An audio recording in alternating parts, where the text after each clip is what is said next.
Welcome back to The Explainer, Focus Learners. Today we're pulling back the curtain on a massive, highly regulated, and honestly, almost entirely unseen mechanical world. I mean, think about it. Practically everything we buy and consume moves across the ocean. But what actually happens when those multi-ton leviathans need a tune-up? Well, it's this incredibly fascinating intersection of economics, heavy engineering, and environmental stewardship, and we're going to unpack exactly how the whole shebang works. Okay, let's dive right into this. 12,000. That is the staggering number of large commercial vessels, we're talking bulkers, tankers, massive container ships, that are due for a mandatory shipyard visit in 2026 alone. You see, under the rules that govern the sea, specifically the SOLAS Convention, every single commercial ship has to undergo a really rigorous inspection every 5 years just to keep its class certificate valid. It's known as a special survey.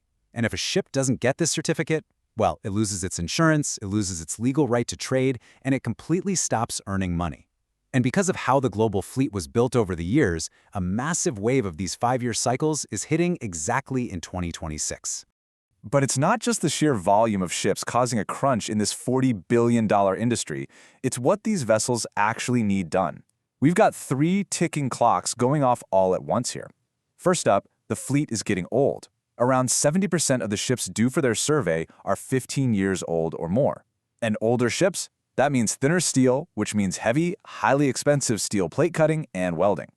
Second, green regulations. Just a few years ago, yards were super busy installing exhaust scrubbers, but now they're having to retrofit shore power systems so these ships can plug into local grids and stop burning diesel while in port. And finally, strict net zero frameworks are forcing owners to install energy-saving ducts and brand new propellers all at the exact same time.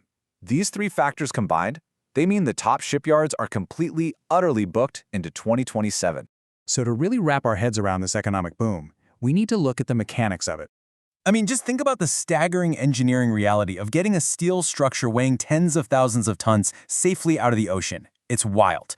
It all happens through this incredibly precise cycle. First, you flood the dry dock chamber until the water inside matches the sea outside. Then, the vessel is super carefully pulled in. Once the gate is sealed shut behind it, the true magic starts. Dewatering. Massive pumping stations kick on and begin removing millions of gallons of water. Now, as the water level drops, the vessel doesn't just crash onto the floor. It lands progressively onto a highly customized blocking arrangement. Based on a totally meticulous docking plan, calculated from the ship's specific load distribution and geometry, it settles perfectly onto keel blocks, bottom blocks, and side blocks. It is a slow, methodical, and incredibly high-stakes process. And what's really interesting here is that these specific maintenance steps are the absolute backbone of keeping a ship legally compliant and structurally sound. Once the ship is high and dry, the clock is ticking on a brutal 10 to 30-day schedule. First, they blast all that marine growth off the hull with ultra-high-pressure water and apply specialized anti-fouling paint. That step alone makes up 15 to 25% of the total bill. Then, they polish the propeller to remove microscopic nicks that cause drag and burn excess fuel. They bolt on brand new zinc or aluminum sacrificial anodes, which literally stop the ocean from eating the ship's steel. And crucially, they open up the sea chests. These are vital underwater cooling valves that are completely inaccessible while the ship is floating. This checklist is for sure the only way that class certificate gets renewed. Okay, so we know 12,000 ships need this work done. But where exactly on Earth do they go to get it done? When you look at the geographical data, there are roughly 723 repair yards spread out across 95 different countries. But, as you might guess, the traffic is nowhere near evenly distributed. Almost half of all dry dockings happen in just 3 Asian nations: China, Singapore, and South Korea. Europe handles about 26%, and that's heavily split by national specialties, like cruise ships heading to Italy or bulkers going to Turkey. But Asia? Asia is without a doubt the undisputed epicenter of global ship repair. And even within that Asian dominance, there are some really distinct specializations. China, for instance, is the absolute king of volume and speed. They have over 500 licensed shipyards operating on just an incredible scale, turning standard dry dockings for bulkers and tankers around remarkably fast. Singapore, on the other hand, is the specialist. With 42 yards concentrated in hubs like the Tuas Boulevard Yard, they dominate the high-tech, highly complex conversions. Things like upgrading offshore support vessels or outfitting ships with dual fuel and LNG engines. But let's step back from the macro-level maps for a second and zoom in on the gritty, human reality of this work. Think about the floating ecosystem that actually arrives at the yard.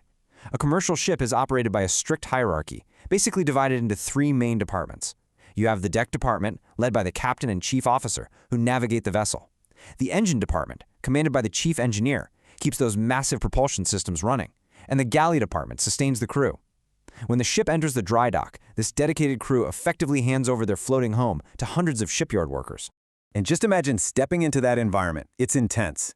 Yard workers face toxic exposure to heavy metals like lead from welding fumes and biocide paints. They're navigating severe physical dangers, working at extreme heights on scaffolding, or enduring super awkward postures inside cramped tanks that can easily lead to musculoskeletal injuries. And then there are the environmental extremes, entering poorly ventilated confined spaces, dealing with deafening noise levels from steel cutting, and handling the sheer, bone-crushing force of high-pressure water jets. Managing all of this requires incredibly rigid health, safety, and environment, or HSE protocols. Things like strict permit-to-work systems, continuous air monitoring, and mandatory inductions. Honestly, those protocols are the only things standing between a routine day at work and a total tragedy. Now, just as we absolutely have to protect the workers, we also have to ensure we aren't destroying the ocean ecosystems in the process. Take floating dry docks, for example, like the 120-meter Ireneos stationed over in Limassol Port, Cyprus. Unlike a traditional graving dock that's dug right into the earth, a floating dock doesn't require permanent waterfront land space.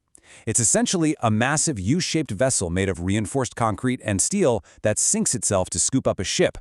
But because it operates right in the middle of a shared, active harbor, its environmental management has to be absolutely flawless. There is zero room for error. To guarantee this, operations like this rely heavily on an operational environmental management plan, which uses highly targeted environmental control plans. They systematically lock down every single byproduct of ship repair. Fluid waste protocols, for instance, ensure that toxic paints, solvents, and oily sludge are completely captured and never ever reach the sea. Air quality is fiercely guarded to contain flying metal particles from hull blasting. They even have strict protocols for mitigating noise and light pollution during around-the-clock night operations to respect the local port environment. The level of granular detail required is just astonishing. One of the most dangerous moments for the environment is actually when the dock floods back with seawater to release the repaired ship. I mean, think about it. If the floor is dirty, all those pollutants wash straight out into the ocean. The rigor required before that happens is intense. Workers have to make optical observations, physically clean residual rust and shells, pressure wash the massive floor surfaces, and completely clean internal tanks before the dock is permitted to sink back into the sea. It is a proactive, real-time system of accountability.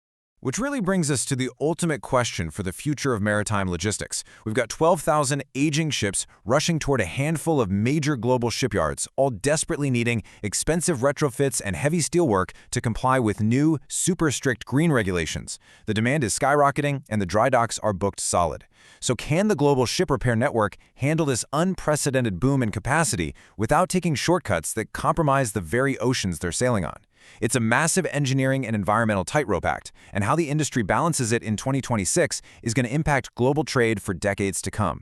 Thank you so much for joining me on this explainer, Focused Learners. Keep asking those big questions, and I'll catch you next time.